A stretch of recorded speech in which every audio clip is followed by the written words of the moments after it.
الحمد لله الذي أكرمنا بالأشهر الأواخر من رمضان فجعلها فرصة للمضاعفات الحسنات والفوز بالجنات، وأشهد أن لا إله إلا الله وأشهد أن محمدًا عبده ورسوله. اللهم صل وسلم وبارك على محمد وعلى آله وصحبه أجمعين. أوصيكم عباد الله أولا بتقوى الله. أعوذ بالله من الشيطان الرجيم. بسم الله الرحمن الرحيم.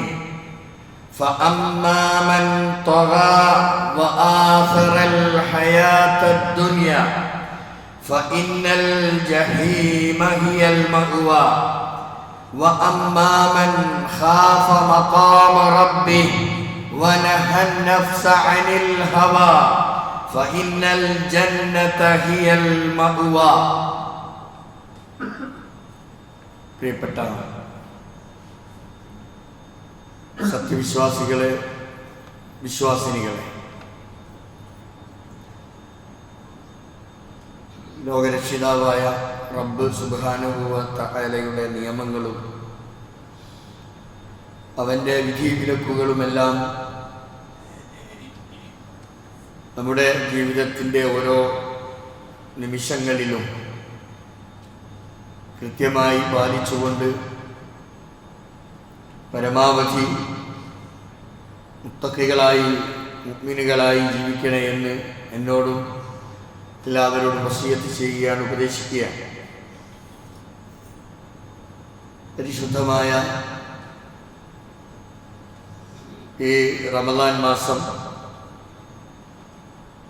അതിലെ രണ്ടു ഭാഗവും വിട പറഞ്ഞിട്ടുള്ള ഈ ഒരു സാഹചര്യത്തിൽ നമ്മുടെയൊക്കെ അകവും പുറവും പ്രത്യക്ഷവും പരോക്ഷവുമായ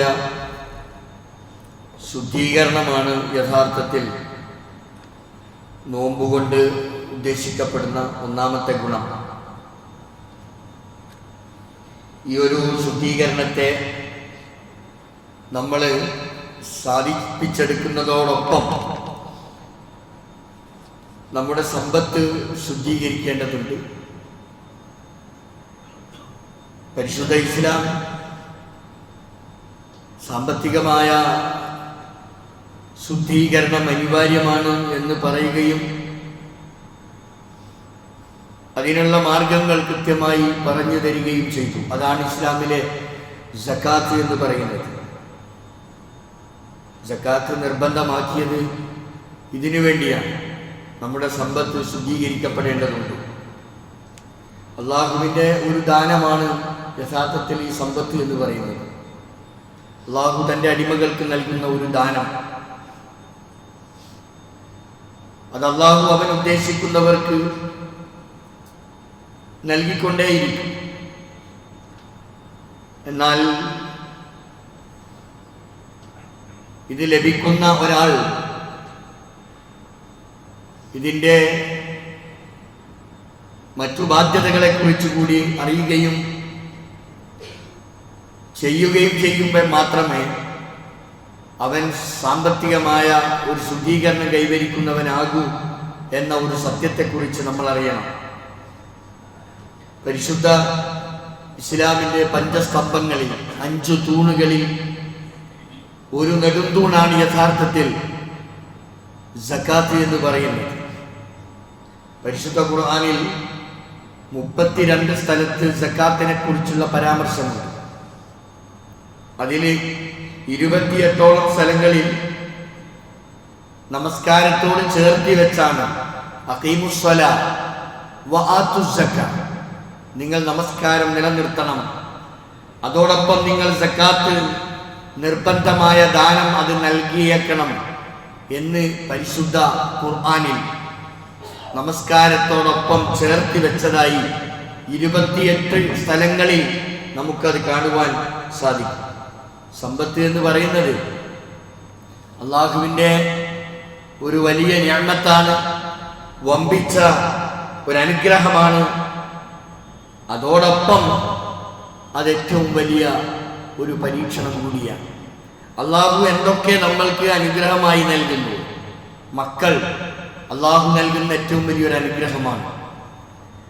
എന്നാൽ ഈ മക്കൾ അതേറ്റവും വലിയ പരീക്ഷണവുമാണ്. ഇങ്ങനെ അള്ളാഹു തആല നമുക്ക് നൽകുന്ന ഏതും അനുഗ്രഹമാണ് എന്ന് പറയുമ്പോൾ അതോടൊപ്പം അത് പരീക്ഷണം കൂടിയാണ്. കാരണം ജീവിതം തന്നെ അങ്ങനെയാണ്. ജീവിതം ഒരു പരീക്ഷണമാണ് എന്ന് പറയുമ്പോൾ നമ്മൾ അനുഭവിക്കുന്നത് ഓരോന്നും അത് പരീക്ഷണത്തിലൂടെ ആയിരിക്കും എന്ന് നാം മനസ്സിലാക്കേണ്ടതുണ്ട്. അങ്ങനെ വരുമ്പോൾ സമ്പത്ത് ഏറ്റവും വലിയ ഒരു അനുഗ്രഹമാണ്, അത് പരീക്ഷണമാണ്. എന്നാൽ ഭൗതികമായി നാം ഏറ്റവും കൂടുതൽ സ്നേഹിക്കുന്നത് ഒരു പക്ഷേ സമ്പത്തിനോടായിരിക്കും. വല്ലാത്ത ഇഷ്ടമാണ്, വല്ലാത്തൊരു പ്രേമമാണ് നമ്മുടെ സമ്പത്ത്. അത് പെരുപ്പിക്കാൻ എന്തു വഴിയുണ്ട് എന്നതിൻ്റെ കുറുക്കു വഴികളൊക്കെ നമ്മൾ തേടും. ആയിക്കോട്ടെ, പ്രശ്നമില്ല, ഹലാലായ ഏതു മാർഗവും അതിനുപയോഗിക്കാവുന്നതാണ്. അവൻ്റെ യുക്തിയും അവൻ്റെ ചിന്തയും അവൻ്റെ തന്ത്രവും ഒക്കെ ആവാം. ഹലാലായ മാർഗമായിരിക്കണം.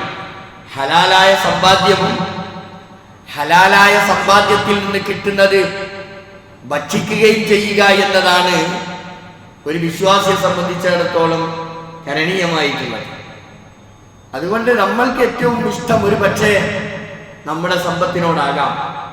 എന്നാൽ ഏതെങ്കിലും ഒരു വ്യക്തി എത്ര സമ്പത്തുള്ളവനാണെങ്കിലും ശരി, അതുമായി അവൻ ഈ ലോകത്ത് നിന്ന് പോകുന്നില്ല എന്ന ഒരു സത്യം കൂടി നമ്മൾ അറിയണം. എത്ര സമ്പത്തുണ്ടെങ്കിലും അത് വഴിമാറിപ്പോകുന്നു. ആ സമ്പത്ത് വഴിമാറിപ്പോകുന്നു.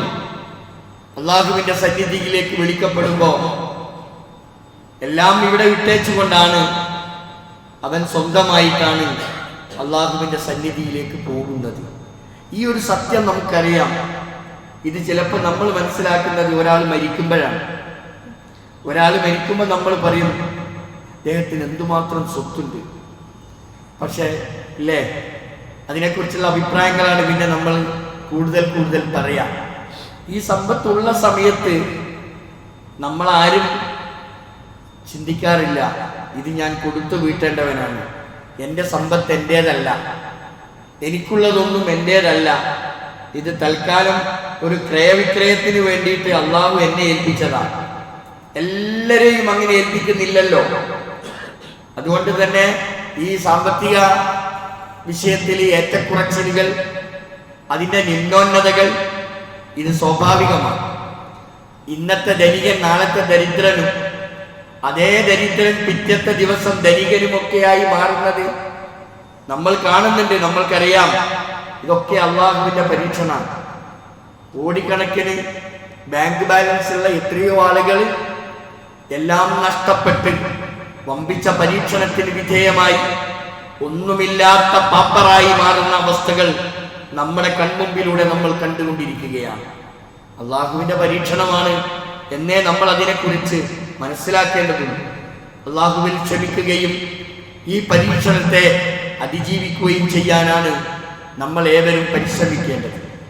അപ്പോൾ പറഞ്ഞു വരുന്നത് നമ്മുടെ ആരോഗ്യം, അതേപോലെ തന്നെ നമ്മുടെ മറ്റു കാര്യങ്ങൾ, അതിനോടൊപ്പം നമ്മൾക്ക് ലഭിക്കുന്ന ഈ സുഖ സൗകര്യങ്ങൾ, ഇതൊക്കെ അള്ളാഹു നൽകിയതാണ്.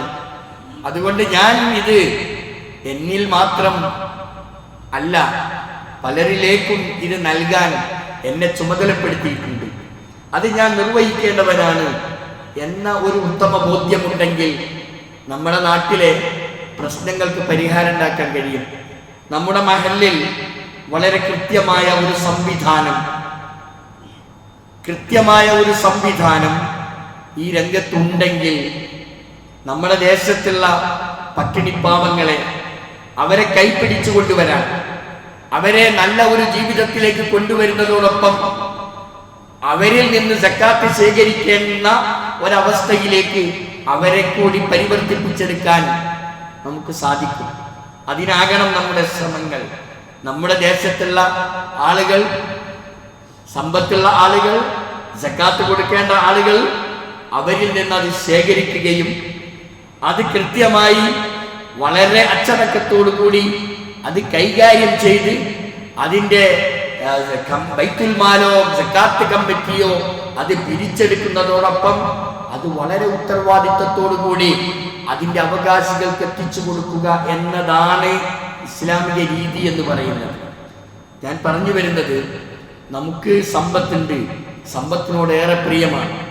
ഖുർആൻ അങ്ങനെ തന്നെ പറഞ്ഞു തന്നിട്ടുണ്ട്, ഇന്നഹു ലിഹുബ്ബിൽ ഖൈരി ലശദീദ്, മനുഷ്യന് വല്ലാത്ത പ്രേമമാണ്, വല്ലാത്ത ഇഷ്ടമാണ് എന്ന് പരിശുദ്ധ ഖുർആൻ തന്നെ പറഞ്ഞിട്ടുണ്ട്. അപ്പൊ സക്കാത്ത്, ഈ പദം എല്ലാവർക്കും പരിചയമുണ്ട്. കൊടുക്കേണ്ട ആളുകൾ പലപ്പോഴും കൊടുക്കാതിരിക്കാൻ എന്ത് വഴിയുണ്ട്, അതിനെന്ത് ഫത്വ കിട്ടും എന്ന് തേടിക്കൊണ്ടിരിക്കുക. ഒരു രക്ഷയില്ല, കൊടുക്കാതിരുന്നിട്ട് ഒരു രക്ഷയില്ല. അവ ആരാന്റെ പൈസ കയ്യിൽ വെച്ചിട്ട്, അനർഹമായ പണം നമ്മൾ കയ്യിൽ വെച്ചിട്ട് അതുമായി നമ്മൾ കിടന്നുറങ്ങി, അതുമായി നമ്മൾ മരണത്തിൽ കീഴടങ്ങിപ്പോയാൽ നമ്മളെ കാര്യം കട്ടപ്പോകാം. അതുകൊണ്ട് നമ്മൾ അറിയേണ്ടത്, എൻ്റേത് മാത്രമേ എൻ്റെ കൈവശം ഉണ്ടാകാൻ പാടുള്ളൂ. ഇബ്ലീസ് നമ്മളെ സമ്മതിക്കൂല. ഇബ്ലീസ് പറയും, നീ അവിടെ വെച്ചേക്ക്, നീ എന്തിനാ ഇത്രയൊക്കെ കൊടുക്കുന്നത്? ചില ആളുകൾ പേരിന് വേണ്ടി നക്കാപ്പിച്ച കൊടുത്ത് ഇങ്ങനെ കുറെ എരപ്പാളികളെ സൃഷ്ടിക്കുന്ന സംവിധാനം നമ്മുടെ നാട്ടിലുണ്ട്. കേറിയിറങ്ങി നടക്കുന്ന കുറെ ആളുകൾ. അങ്ങനെ അവർക്ക് മാത്രം ഇത് സക്കാത്ത് എന്ന് പറയുന്നത് ആ ഒരു ഗണത്തിലേക്ക് നമ്മൾ ചേർത്ത് വെക്കരുത്. നമ്മൾ അതിൻ്റെ അവകാശികളായി ഗണിക്കപ്പെടുന്ന ആളുകൾക്ക് അവരുടെ കൈവശം അത് കൊണ്ടുപോയി കൊടുക്കാം. അപ്പോഴേ അത് പൂർണ്ണമാകും. അല്ലാത്തത് സദക്കയുടെ ഒരു ഒരു ഒരു ഭാഗത്തേക്ക് അത്. ഞാൻ സൂചിപ്പിക്കുന്നത്, ഈ സക്കാത്ത് അതിൻ്റെ പദാർത്ഥം എന്താ? ശുദ്ധീകരണം എന്നർത്ഥമുണ്ട്, വളർച്ച എന്നർത്ഥമുണ്ട്. ആ അർത്ഥത്തിൽ നമ്മളെ നിലവിലുള്ള നമ്മുടെ സമ്പത്തിനെ എന്ത് ചെയ്യാണ്? വിശുദ്ധി ഉണ്ടാക്കുകയാണ്. ആ സമ്പത്ത് ശുദ്ധീകരിക്കുന്നതോടൊപ്പം ആ സമ്പത്തിന്റെ വളർച്ച, അതാണ് യഥാർത്ഥത്തിൽ എന്ത്? സക്കാത്ത് എന്ന് പറയുന്നത്. ഈ സക്കാത്ത് അർഹരായ സക്കാത്ത് കൊടുക്കാൻ ഉള്ള ആളുകളിൽ നിന്ന് നമ്മളത് സ്വീകരിക്കാം. അങ്ങനെയാണ് ഖുർആൻ പറഞ്ഞത്, ഖുദ് മിൻ അംവാലിഹിം സദഖ, ഖുദ് മിൻ അംവാലിഹിം സദഖ. അത് കൽപ്പനക്രിയ. സദഖ എന്നതിന് ഇവിടെ സക്കാത്ത് എന്നാണ് മുഫസ്സിറുകൾ അർത്ഥം വെച്ചിട്ടുള്ളത്. അപ്പൊ അവരുടെ സമ്പത്തിൽ നിന്ന് അവരുടെ സക്കാത്ത് നിങ്ങൾ പിടിച്ചെടുക്കണം.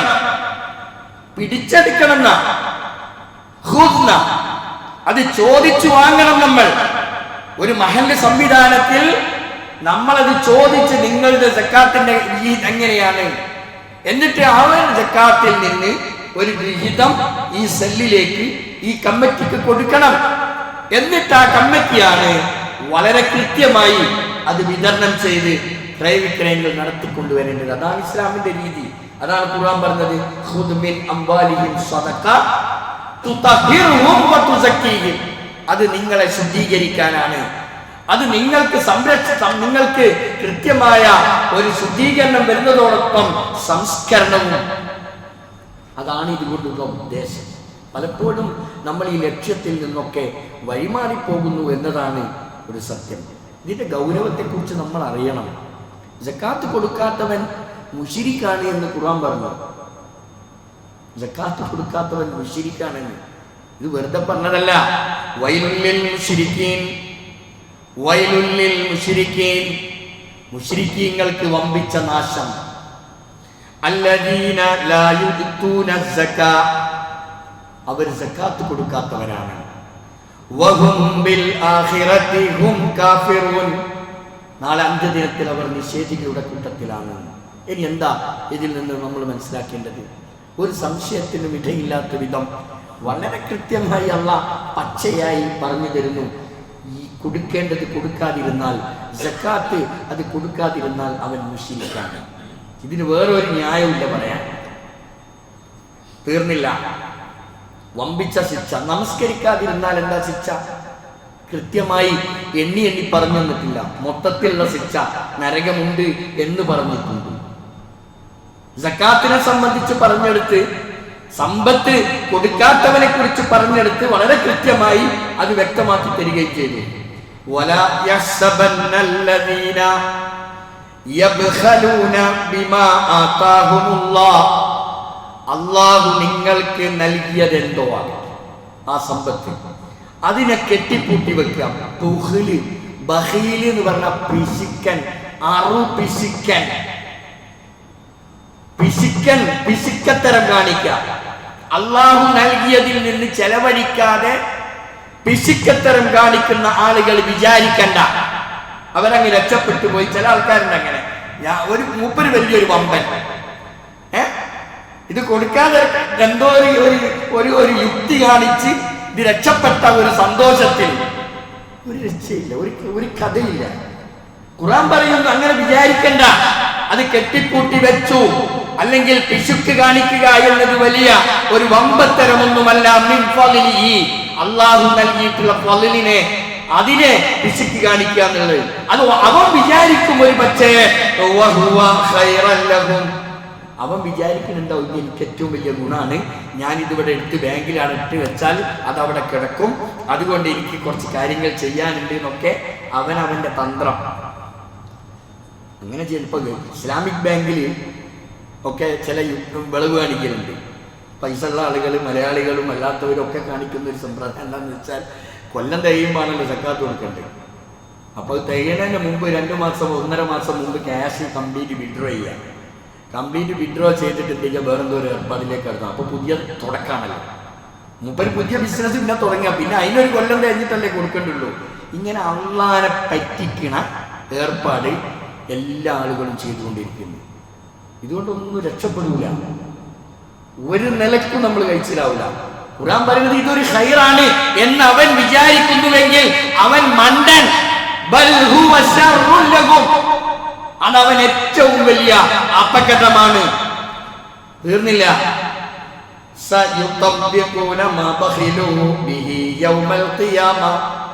നാളെ അന്ത്യദിനത്തിൽ അവൻ ഈ കെട്ടിപ്പൂട്ടി വെച്ച് കൊടുക്കാതെ വെച്ച പണമാകട്ടെ സ്വർണമാകട്ടെ ഇതെല്ലാം കൂടി അവനെ കണ്ടാഭരണമണിക്കും.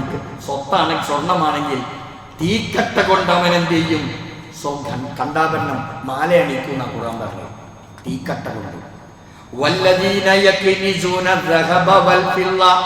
എനിക്ക് കൃത്യമായിട്ട് അത് വ്യക്തമാക്കി പറയുന്നു. സ്വർണവും വെള്ളിയും അതിങ്ങനെ ലോക്കറിൽ വെച്ച് നിൽക്കുന്ന ആൾക്കാരുണ്ടല്ലോ, ലോക്കറിൽ അവിടെ വെച്ച് നിൽക്കുന്ന ആളുകൾ, അവരെ പറ്റിയാ പറയുന്നത്. വല്ലദീന യക്നിസൂന ദഹബ വൽ ഫില്ല വലാ യുൻഫിഖൂനഹാ ഫീ സബീലില്ലാഹ്, അല്ലാഹുവിന്റെ മാർഗത്തിൽ ചെലവഴിക്കാതെ അത് ലോക്കറിലോ മറ്റോ കെൻസായി നിധിയായി അവിടെ സൂക്ഷിച്ചു വെച്ചിട്ടുള്ള ആളുകൾ, ഫബശ്ശിർഹും ബിഅദാബിൻ അലീം, നബിയെ അവർക്ക് അതിശക്തമായ വേദനയേറിയ ശിക്ഷയെക്കുറിച്ച് അവർക്ക് വാർത്ത അറിയിച്ചു കൊടുക്കൂ. എന്താ ശിക്ഷ? യൗമ യുഹ്മാ അലൈഹാ, അന്നത്തെ ദിവസം. ഏത്? പരലോകത്ത്. യൗമ യുഹ്മാ, ചൂട് വെക്കപ്പെടും. ഫീ നാരി ജഹന്നം, തീക്കട്ട കൊണ്ട്. ഫതുക്വാ ബിഹാ ജിബാഹുഹും വജുനൂബുഹും വളുഹൂറുഹും, ഒരു മനുഷ്യന്റെ ശരീരം എവിടൊക്കെയാ ബാക്കി ഉണ്ടാകുക? മുൻഭാഗം, ബാക്ക്, സൈഡ്. തീർന്നില്ലേ? ഇത്രയല്ലേ ഒരു മനുഷ്യനുണ്ടാവും? ഏതോ ഒരു ഭാഗത്ത് പറഞ്ഞാണെങ്കിൽ നമുക്ക് അങ്ങനെ കണക്കിലാക്കാം. എത്ര കൃത്യമായിട്ടാ പറയുന്നത്? ഫതുക്വാ ബിഹാ ജിബാഹുഹും, പാർശ്വം, വജുനൂബുഹും വളുഹൂറുഹും, പുറം ഭാഗത്തും അല്ലാത്ത ഭാഗത്തും എല്ലാ ഭാഗത്തും തീക്കട്ട കൊണ്ട് ഇസ്തിരി വെക്കും. തുക്കുവ, മക്കുവ എന്ന് പറഞ്ഞാൽ ഇസ്തിരിപ്പെട്ടിക്ക. സാധാരണ മക്കുവ എന്ന് പറയാം. മക്കുവ എന്ന് പറഞ്ഞാൽ ഇസ്തിരിപ്പെട്ടിയ. ആ പ്രയോഗ ഖുർആൻ നടത്തിയ തുക്കുവ, കവ്വ, ഇസ്തിരി വെക്കുക. തീക്കട്ട കൊണ്ട് ഇങ്ങനെ ഇസ്തിരി വെക്കും ശരീരത്തിന്റെ എല്ലാ ഭാഗത്തും. എന്നിട്ട് അവനോട് പറയും, ഐ അതാ സഹിച്ചൂടാത്ത. ഇതിങ്ങനെ ഇസ്തിരി വെക്കുമ്പോ അവനോട് തന്നെ പറയാ, എടോ ഹാദാ മാ കനസ്തും ലി അൻഫുസികും, നീ പണ്ട് തന്നെ നിധിയായി സൂക്ഷിച്ചു വെച്ച കെൻസ് ഉണ്ടല്ലോ, ആ കെൻസ്, ആ നിധിയാണല്ലോ നീ ഇപ്പൊ ഈ അനുഭവിക്കുന്നത്. അതുകൊണ്ട്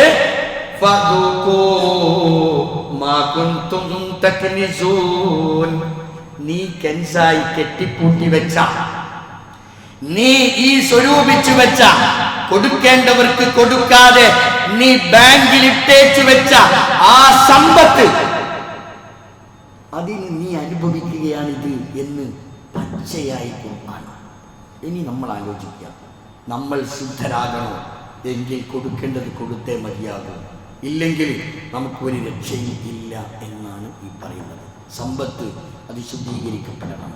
നമ്മൾ നോമ്പെടുത്ത് മാനസികമായി ശുദ്ധീകരണം വരുത്തുന്നു, ശാരീരികമായി ശുദ്ധീകരണം വരുത്തുന്നു. അതിനാണ് നമ്മൾ നോമ്പെടുക്കുന്നത്.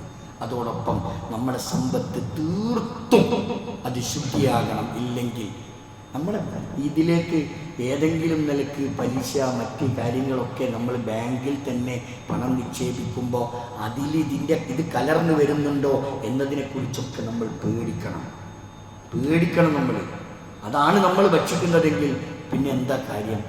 അപ്പം മൊത്തത്തിലെ ഇതിൻ്റെ ഗൗരവം നമ്മൾ ഉൾക്കൊള്ളുകയും സമ്പത്ത് ശുദ്ധീകരിക്കുന്നതിനെ കുറിച്ച് വളരെ വളരെ എന്താ പറയുക, നല്ല ആലോചന ഈ വിഷയത്തിൽ ആവശ്യമാണ്.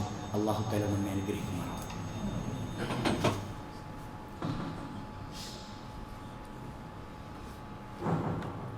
അൽഹംദുലില്ലാഹി റബ്ബിൽ ആലമീൻ വസല്ലല്ലാഹു അലാ നബിയിൽ കരീം വഅലാ ആലിഹി വസഹ്ബിഹി അജ്മഈൻ. ഇത്തഖുല്ലാഹ സാനിയം ബിത്തഖ്വല്ലാഹ്. പ്രിയപ്പെട്ട സഹോദരി സഹോദരന്മാരെ, അല്ലാഹുവിനെ സൂക്ഷിച്ച് തഖ്വയുള്ളവരായി ജീവിക്കണേ എന്ന് ഒരിക്കൽ കൂടി വസിയത്ത് ചെയ്യുക. പരിശുദ്ധ റമളാൻ അതിൻ്റെ അവസാന ഭാഗത്താണ്. 3-ാമത്തെ 10 ലൈലത്തുൽ ഖദറിൻ്റെ നാളുകളിലൂടെയാണ് ഇനി മുതൽ നമ്മൾക്ക് സഞ്ചരിക്കാനുള്ളത്. ഇന്നു മുതൽ ലൈലത്തുൽ ഖദറിൻ്റെ നാളുകളാണ്. ബർക്കത്താക്കപ്പെട്ട പരിശുദ്ധ ഖുർആൻ ലൈലത്തുൽ മുബാറക, അനുഗ്രഹീതമായ ഒരു രാത്രി, അതാണ് ലൈലത്തുൽ ഖദർ. ആ ലൈലത്തുൽ ഖദറിലാണ് പരിശുദ്ധ ഖുർആൻ അവതീർണമായത്. ഇന്നാ അൻസൽനാഹു ഫീ ലൈലത്തിൽ ഖദർ. ആ നിർണയിക്കപ്പെട്ട രാത്രിയിലാണ് പരിശുദ്ധ ഖുർആനിനെ നാം അവതരിപ്പിച്ചത്. അത് ഫീ ലൈലത്തിൽ മുബാറക, അത് ഏറ്റവും അനുഗ്രഹീതമായ ഒരു രാത്രിയാണ്.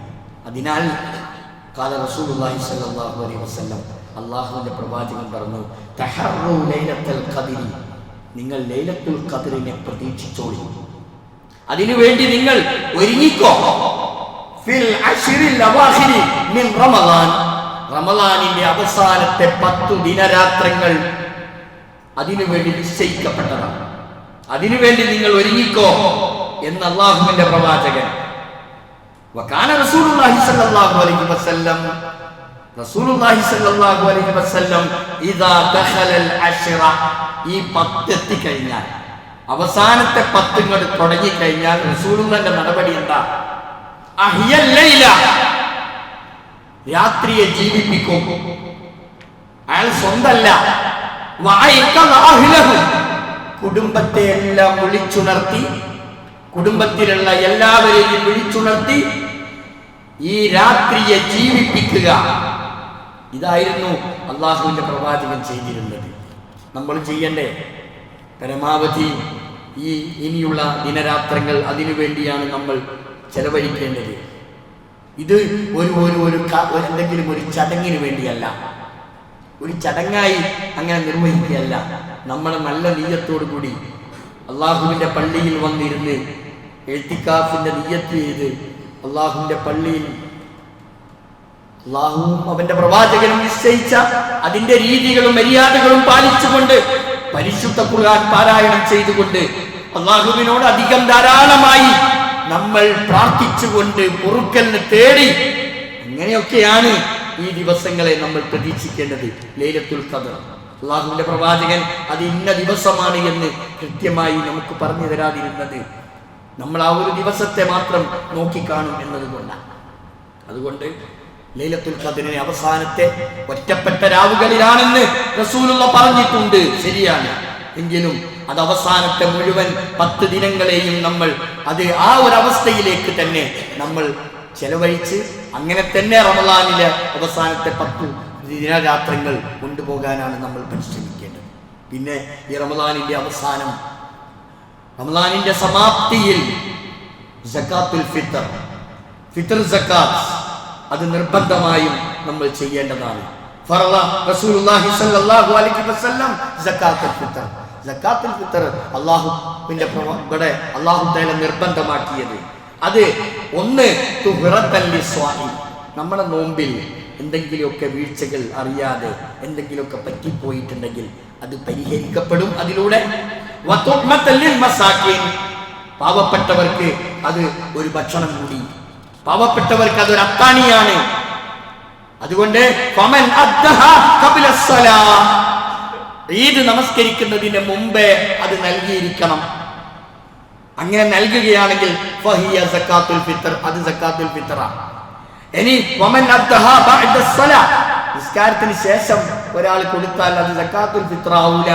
പിന്നെയോ ഫഹിയ സദഖത്തുൻ മിനസ് സദഖാത്ത്, അതൊരു സദഖ മാത്രമേ ആവൂ. അപ്പൊ സകാത്തുൽ ഫിത്ർ ഈദിന്റെ മുമ്പേ നേരത്തെ കാലത്ത് നമ്മൾ അങ്ങനെ ചെയ്യണ്ടേ. അവസാനത്തെ 10 ആയി, അപ്പൊ ഇവിടെ ഈ പള്ളിയിൽ അതിന്റെ ശേഖരിക്കുന്നുണ്ട്. അപ്പൊ അതിന്റെ അടിസ്ഥാനത്തിൽ ഇന്ന് തന്നെ നമ്മുടെ ബാധ്യത അങ്ങ് ഒഴിവാക്കുക. അതാണ് നമ്മൾ ചെയ്യേണ്ടത്. ആർക്കൊക്കെ നൽകണം? എല്ലാ ആണിനും പെണ്ണിനും, എല്ലാ ജീവനുള്ള മക്കൾ, ഇന്ന് പ്രസവിച്ച കുട്ടിക്ക് പോലും ഈ സകാത്തുൽ ഫിത്ർ കൊടുക്കണം. അങ്ങനെയാണ് ഇസ്ലാമിന്റെ കാഴ്ചപ്പാട്.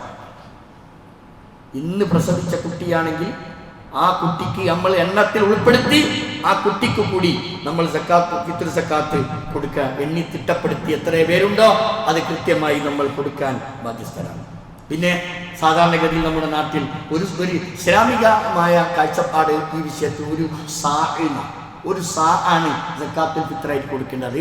ഏകദേശം ഇന്നത്തെ ഒരു തൂക്കം അനുസരിച്ച് 2.5 കിലോ, 2,350, 2,400 ഒക്കെയാണ്.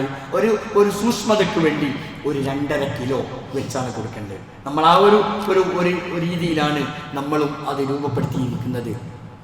അത് 2 രീതിയിലും, നേരിയ അരിയും അതുപോലെ തന്നെ പുഴുങ്ങലരിയും ഒക്കെ ആയിട്ട് നമ്മളത് അതിൻ്റെ അവകാശികൾക്ക് പെരുന്നാൾ സുദിനം എല്ലാവരും ഒരുപോലെ ആഘോഷിക്കട്ടെ, അതാണല്ലോ വേണ്ടത്. അതിനൊക്കെ വേണ്ടിയിട്ടാണ് ഈ സക്കാത്തുൽ ഫിത്ർ വെച്ചിട്ടുള്ളത്. പിന്നെ ഞാൻ ഒന്നുകൂടി ഉറപ്പിച്ചു പറയാനുള്ളത്, നമ്മൾ ഈ ലൈലത്തുൽ ഖദ്റിന്റെ സുദിനത്തിലേക്ക്, അതിൻ്റെ 1ാമത്തെ ദിവസത്തിലേക്ക് നിങ്ങൾ പ്രവേശിക്കുക. ഇപ്പം തന്നെ നമ്മൾ ഇന്ന് മുതൽ തന്നെ ജുമയോട് കൂടി തന്നെ നമ്മളങ്ങ് തുടങ്ങണം. നമ്മളങ്ങ് ലയിച്ചു ചേരണം, അള്ളാഹുവിലേക്ക് അങ്ങ് ലയിക്കണം. നമ്മുടെ സമ്പത്ത്, നമ്മുടെ ആരോഗ്യം എല്ലാം ഈ മാർഗത്തിൽ ചെലവഴിക്കണം. നമ്മൾ ധാരാളമായി സദഖകൾ ചെയ്യണം. ഒരിക്കലും നമ്മുടെ സമ്പത്തിൽ ഒരു കുറവും ഈ വിഷയത്തിൽ വരില്ല എന്നാണ് നമ്മൾ അറിയേണ്ടത്. നമ്മൾ ഒരു 100 കൊടുത്താൽ അത് 100ന് പകരം അല്ലാഹു തആല നമ്മൾക്ക് ഇരട്ടിയായി നൽകിക്കൊണ്ടേയിരിക്കും. അതുകൊണ്ട് ഒരിക്കലും നമ്മൾ നൽകുന്ന സ്വതക്കകളിൽ നിന്ന് ഒരു പോരായ്മയും ഒരു കുറവും നമ്മൾക്ക് വരില്ല. ഇങ്ങനെ ധാരാളമായി സ്വതക്കകൾ ചെയ്യണം. നമ്മൾ ധാരാളമായി പരമാവധി നമ്മുടെ പാപങ്ങൾ പൊറുക്കപ്പെടാനാണ്, നമ്മൾക്ക് വരുന്ന മുസീബത്തുകളിൽ നിന്ന്, പരീക്ഷണങ്ങളിൽ നിന്ന് നമുക്ക് രക്ഷപ്പെടാൻ. അപ്പോൾ അതിന് പറ്റിയ ദിവസങ്ങളാണ് നമ്മുടെ മുമ്പിലുള്ളത്. അല്ലാഹു സുബ്ഹാനഹു വ തആല ഈ ദിനങ്ങളെ, ഈ വരാനിരിക്കുന്ന ഇത്രയും അവസാനത്തെ 10 നാളുകൾ ആരാധനാനിബിഡമായ നിലയിൽ അള്ളാഹുവിന് ധാരാളമായി പ്രാർത്ഥിച്ചുകൊണ്ട്, അള്ളാഹുവിലേക്ക് പരിപൂർണമായി നമ്മൾ ചേർന്ന് നിന്നുകൊണ്ട് ധാരാളമായി പുണ്യകർമ്മങ്ങൾ ചെയ്യാനുള്ള തൗഫീക്ക് അല്ലാഹു തആല നമുക്ക് ഏവർക്കും നൽകി അനുഗ്രഹിക്കുമാറാവട്ടെ. നമ്മളിൽ വന്നു പോയിട്ടുള്ള തെറ്റുകുറ്റങ്ങൾ, പോരായ്മകളെല്ലാം അല്ലാഹു തആല നമുക്ക് വിട്ടുപുറത്ത് മാപ്പാക്കി തരുമാറാവട്ടെ. പല വിധത്തിലുള്ള പ്രയാസങ്ങളും പ്രതിസന്ധികളും ഒക്കെ എല്ലാവർക്കും ഉണ്ടാകും. അല്ലാഹു തആല അവൻ്റെ മഹത്തായ ഫദ്ൽ കൊണ്ട് അതെല്ലാം നമ്മളിൽ നിന്ന് അല്ലാഹു തആല ദൂരീകരിക്കുമാറാവട്ടെ. രോഗികളായി കിടക്കുന്ന ആളുകളുണ്ട്, വീടുകളിലും ആശുപത്രികളിലുമൊക്കെ, പള്ളിയിൽ പോലും വരാൻ കഴിയാതെ, തറാവീഹ് നമസ്കാരങ്ങളിൽ പങ്കെടുക്കാൻ കഴിയാതെ പ്രയാസപ്പെടുന്ന എത്രയെത്ര ആളുകളുണ്ട്. അല്ലാഹു തആല അവരുടെ രോഗങ്ങൾക്കൊക്കെ ശമനം നൽകി അവരെ അനുഗ്രഹിക്കുമാറാവട്ടെ. മരണപ്പെട്ടു പോയിട്ടുള്ള എത്രയോ ആളുകൾ നമ്മുടെ വേണ്ടപ്പെട്ടവർ, ബന്ധുമിത്രാദികൾ, മാതാപിതാക്കൾ, സ്നേഹിതന്മാർ നിരന്തരമായി ഇങ്ങനെ മരണത്തിന് കീഴടങ്ങിക്കൊണ്ടിരിക്കുന്ന വല്ലാത്ത ഒരു കാഴ്ചയാണ്. അല്ലാഹു തആല മരണപ്പെട്ടു പോയവർക്കെല്ലാം മഗ്ഫിറത്തും റഹ്മത്തും നൽകി അവരെ അനുഗ്രഹിക്കുമാറാവട്ടെ. ജന്നാത്തുൽ ഫിർദൗസിൽ നമ്മെയും അവരെയും അല്ലാഹു തആല ഒരുമിച്ച് കൂട്ടുമാറാവട്ടെ. നമ്മുടെ നാടിൻ്റെ നാനാഭാഗത്തും പല വിധത്തിലുള്ള പ്രയാസങ്ങൾ നമുക്കറിയാം. ഫലസ്തീനിലൊക്കെ ഇപ്പം നടന്നുകൊണ്ടിരിക്കുന്ന കൂട്ടക്കുരുതി വല്ലാതെ നമ്മുടെ മനസ്സ് കരയിപ്പിക്കുന്ന, വേദനിപ്പിക്കുന്ന ഓരോ വാർത്തകൾ.